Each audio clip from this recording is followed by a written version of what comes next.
ગુજરાતભરમાં હાલ ચોમાસા પહેલા પ્રી મોન્સૂન કામગીરી પૂરી થઈ જાય એના માટે મહાનગરપાલિકાઓમાં યુદ્ધના ધોરણે કામગીરી ચાલી રહી છે।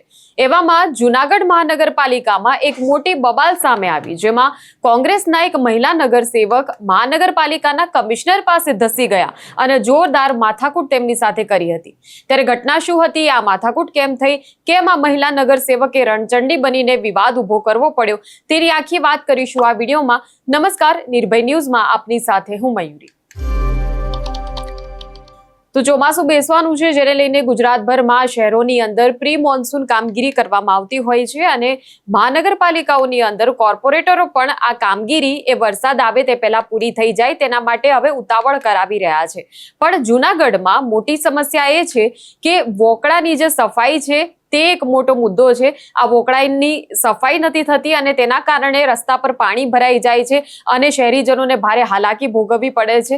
ત્યારે વોકળાની સફાઈની કામગીરી પાછળ જ ખાલી જૂનાગઢ મહાનગરપાલિકા 1 કરોડ રૂપિયાનો ધુમાડો કરતી હોય છે અને તેમ છતાં સફાઈ જે છે તે બરાબર થતી નથી અને લોકો દર ચોમાસે મુશ્કેલીમાં મુકાતા હોય છે। ત્યારે હવે આ મુદ્દે જૂનાગઢ મહાનગરપાલિકાની જનરલ બોર્ડ મળી હતી અને આ બોર્ડ મીટિંગની અંદર પણ આ મુદ્દો જે છે તે ઉઠાવવામાં આવ્યો હતો, જેમાં જૂનાગઢના કોંગ્રેસના મહિલા નગરસેવકે તંત્રની આખી બેદરકારીને લઈને જંગે ચડ્યા હતા। આ બોર્ડમાં જ્યારે તેમણે આ મુદ્દો ઉઠાવ્યો ત્યારે અપેક્ષા મુજબનો તેમને જવાબ પહેલા મળ્યો નહીં, જેને લઈને ભયંકર ગુસ્સો તેમને આવ્યો અને કમિશનર પાસે તેઓ ધસી ગયા હતા અને ભારે માથાકૂટ કરી હતી। ત્યારે આ બબાલના દ્રશ્યો પર નજર કરીએ।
તો જે રીતે તમે જોયું કે આ કોંગ્રેસના મહિલા કોર્પોરેટર છે મંજુલાબેન અને પોતાના વિસ્તારના જે પ્રશ્નો છે તેના માટે તેઓ લડત આપી રહ્યા છે। તેમના વિસ્તારની આ સમસ્યા હતી કે વોકળાની જે સફાઈ છે તે નથી થઈ રહી, જેને લઈને લોકોએ તેમને ફરિયાદો કરી હતી। પરંતુ જે પ્રકારે આ દ્રશ્યો સામે આવ્યા છે એના પરથી એટલું ચોક્કસ સમજાય છે કે જ્યારે વિપક્ષના કોર્પોરેટર હોય તો પોતાના મત વિસ્તારની સમસ્યાઓ માટે કેવી રીતે તેમને આક્રમક થવું પડે છે અને જો આ રીતે આક્રમક ન થાય તો તેમને જવાબ પણ મળતો નથી। ત્યારે આ કોર્પોરેટર મંજુલાબેને જે રીતે આ પ્રશ્નો ઉઠાવ્યા હતા તેને લઈને જૂનાગઢ મહાનગરપાલિકા 2 કરોડ રૂપિયાનો અત્યાર સુધી ધુમાડો કરી ચૂકી છે।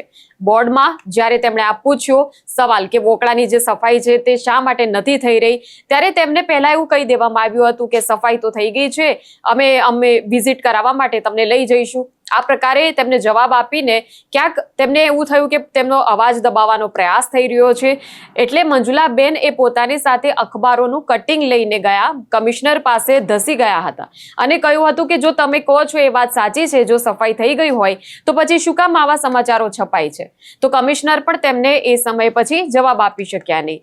ત્યારે હવે આખી આ ઘટના જે સામે આવી છે તેને લઈને મહાનગરપાલિકાની જે કામગીરી છે તેની સામે પણ લોકો હવે સવાલો ઉઠાવી રહ્યા છે, કેમ કે દર વખતે ચોમાસામાં જૂનાગઢના લોકો જે છે તે જે પ્રકારે સમસ્યાઓનો સામનો કરતા હોય છે, હવે આ વખતે આ પ્રી મોન્સૂન કામગીરીની જે પ્રકારે ગાય વગાડીને જાહેરાત કરવામાં આવી છે, ત્યારે હવે કામગીરી આ વખતે જૂનાગઢ મહાનગરપાલિકા કરી શકે છે કે કેમ તેના પર જૂનાગઢના લોકો જે છે તે મીટ માંડીને હવે બેઠા છે. ત્યારે આ મુદ્દે તમારું શું કહેવું છે? શું તમારા વિસ્તારમાં પણ આ પ્રકારની કોઈ સમસ્યાઓ થતી હોય છે?